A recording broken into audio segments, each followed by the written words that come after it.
Here are the exercises for Chapter 7 on strings and characters.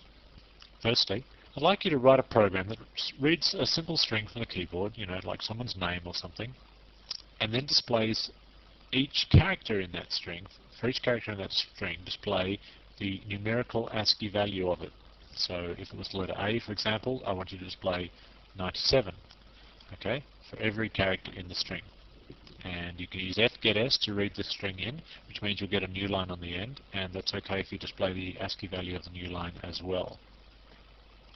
Next, display the entire ASCII character set. It's all 256 characters of them. I want you to see what they look like. You'll obviously see all the letters A through Z and the digits and the punctuation characters. Is it possible, I wonder, to print out unprintable characters, like the character represented by the ASCII value 241? Does that look like anything? Well, we'll find out.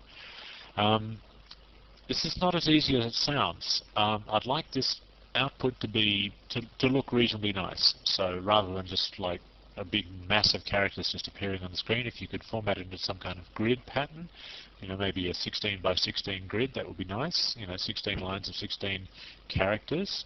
That would be nice. Also, you'll find this as you do this, that there are some characters that screw up the output.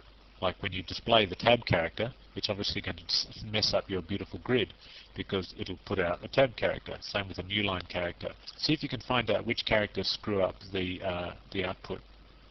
You can find that out either by just doing it and seeing which ones actually screw it up, or you can actually look in a C reference manual and find out the special escape sequences for new lines, tabs, and so on, and see if there are any more besides the ones I mentioned.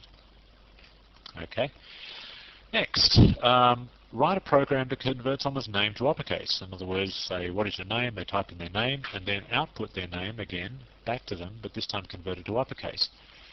As a somewhat more advanced exercise, in fact quite a bit trickier, because that one's very, very simple. Do it in title case. Title case is just as it looks on the screen, with a capital of each letter. Okay, that's a little trickier, but not too tricky.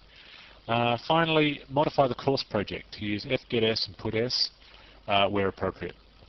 That's pretty straightforward. Just get rid of all the unnecessary printets and all the unnecessary scanets. Also with our questions, like do you want to input another CD details, and they can say yes or no to that, make sure that you allow uppercase or lowercase yeses, and uppercase or lowercase album singles, A for album and S for single. Make sure uppercase or lowercase A or S.